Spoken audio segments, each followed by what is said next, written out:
Hoy es un día muy especial para nosotros porque es la quinta conmemoración de la celebración del Día Europeo contra la Corrupción Judicial. En 2018 hubo dos acontecimientos históricos que han sido trascendentales para las reacciones institucionales en 2020 a la pandemia del coronavirus y para lo sucedido desde entonces. En un vídeo de este mes del canal de Javier Marzal se explican estos dos hechos. Uno de ellos fue la creación de un organismo en la ONU para preparar sanitaria y económicamente una pandemia, por tanto con un año de antelación. El otro fue la publicación de Naciones Unidas del volumen de corrupción mundial y por regiones. También la Unión Europea publicó ese mismo año los datos de todos sus Estados miembros. Es poco conocido que la disminución de la corrupción es una de las metas de la Agenda 2030, aunque está siendo el mayor fracaso porque no solo no ha disminuido, sino que ha crecido la corrupción en España, en la Unión Europea y en el mundo.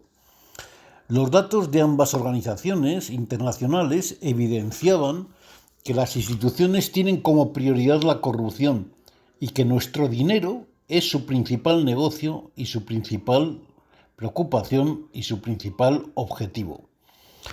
Ambos hechos deberían haber provocado la mayor oposición mediática y popular contra la metamafia institucional en todo el mundo.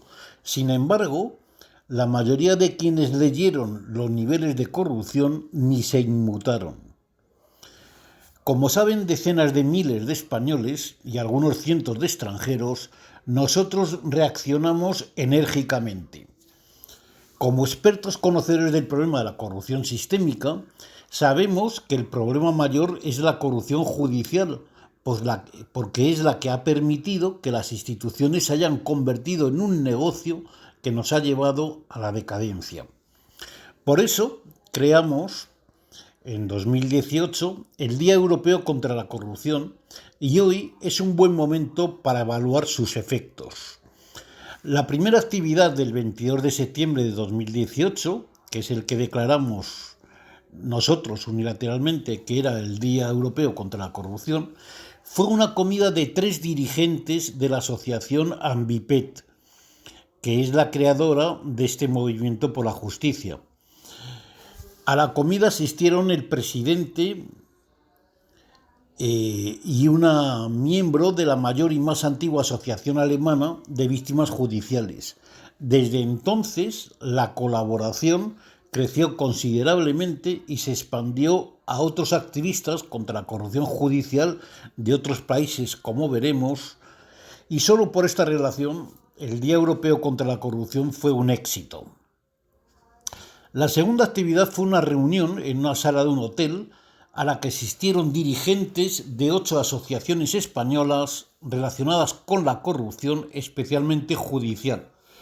Fue la primera vez que se celebraba una reunión de este tipo y pudimos conocernos personalmente tanta gente.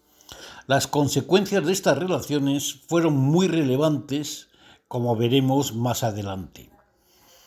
El tercer evento del día fue una manifestación desde el Banco de España hasta la Puerta del Sol, en Madrid, contra la corrupción judicial. Como los anteriores, era un evento que nunca se había hecho. Fuimos casi 100 personas, pero hicimos mucho ruido gracias a la asistencia de una asociación de víctimas de Afinsa y Fórum Filatélico que iban muy preparados con pitos y otros instrumentos ruidosos. También asistieron la plataforma de afectados por las hipotecas de Madrid, gracias a cuya relación estuvimos en el informativo de televisión más visto, como veremos más adelante. Ambos grupos llevaron numerosas pancartas que dieron mucho colorido y energía a la manifestación. Javier Marzal, que soy yo, promoví estas actividades y fui entrevistado por Radio Televisión Española. Estos eventos tuvieron repercusión en Facebook, que en 2018 era nuestra principal vía de comunicación, hasta que la metamafia institucional hackeó nuestras cuentas y bloqueó todas nuestras cuentas. 2 meses después del Día Europeo contra la Corrupción, hubo una protesta más masiva internacional que todo el mundo conoce. El 17 de noviembre de 2018 se inició el movimiento de los chalecos amarillos en Francia. Cabe señalar que la corrupción no fue la bandera de los chalecos amarillos, sino fue la principal consecuencia de la corrupción en Francia, que es la decadencia. Precisamente en la primera manifestación que hubo en Ginebra, en Suiza, el discurso introductorio se centró en la corrupción judicial como la base del problema de la corrupción y la decadencia. Y quien impartió este discurso fue un contacto proporcionado por el alemán que comió en Madrid en el Día de los Europeos contra la Corrupción Judicial, concretamente el creador y presidente de la mayor asociación de víctimas judiciales de Suiza, por la que pasaron más de 1000 víctimas. En la foto que se está viendo ahora mismo, pocos meses después del Día Europeo contra la Corrupción, estoy yo, Javier Marzal, en el aeropuerto de Ginebra, en Suiza, con este suizo que ha creado una red de más de 2000 víctimas judiciales de toda Europa y de algunos países. Está también alguien de Estados Unidos, de Canadá, algún africano, y yo soy el único español. El 5 de noviembre de 2018, es decir, un par de meses después, la actualidad mediática estaba centrada en la reunión del Pleno de la Sala de lo Contencioso Administrativo del Tribunal Supremo, que tenía que resolver sobre el impuesto de las hipotecas, tras las resoluciones europeas relacionadas con esto. Por eso, en la plaza del Tribunal Supremo se manifestaba la plataforma Afectados por las Hipotecas de Madrid mencionada, que nos invitaron a asistir. Y cerca de nosotros estaban todos los medios y entrevistaron a bastantes asistentes, tanto medios de televisión como prensa escrita y radio.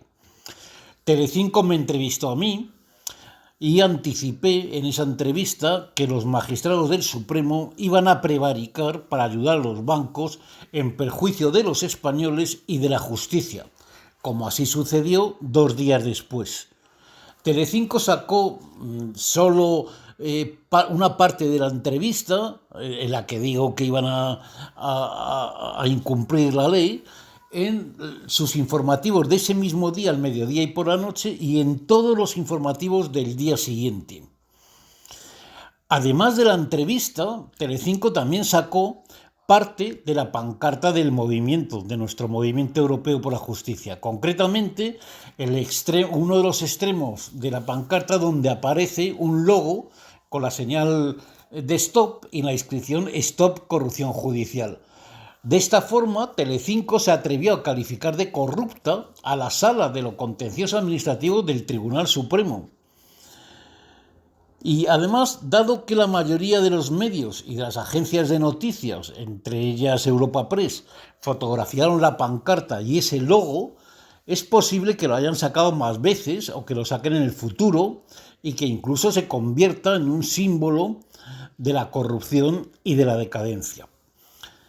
Lógicamente, si la población se hubiera manifestado masivamente en todo el mundo por estos dos hechos que acabo de contar, Naciones Unidas, la Unión Europea y los gobiernos no se habrían atrevido a crear la mayor crisis económica de la historia, tampoco se habrían atrevido al creciente totalitarismo que hay en todos los países del mundo y sobre todo las organizaciones internacionales desde 2020. Pero tal vez la decadencia acelerada desde 2020 sirva para cambiar las cosas, aunque sea con una reacción tardía. Por nuestra parte, la reacción no puede ser mayor. A finales de junio de 2023, hace un par de meses, 5 denunciantes de corrupción, de los principales que hay en España, presentamos un proyecto para acabar con la corrupción sistémica de los 19 países europeos más corruptos. Lógicamente, entre ellos está España. Y precisamente 2 de los participantes en el Día Europeo contra la Corrupción forman parte de estos denunciantes. Algunos medios informaron sobre este proyecto que sugiero que que busques la información y que leas de qué va este proyecto. Tres de los cinco denunciantes del proyecto anterior estamos preparando otro proyecto de ámbito español y europeo y confiamos que tengamos suficiente apoyo para evitar el desastre al que nos lleva la decadencia creada por la corrupción. Porque somos las personas más cualificadas para ello y conocemos no solo la corrupción, sino también las debilidades de la metamafia institucional, tanto nacional como de las organizaciones internacionales. No te olvides de dar a me gusta y de compartir el vídeo para formar parte de la solución.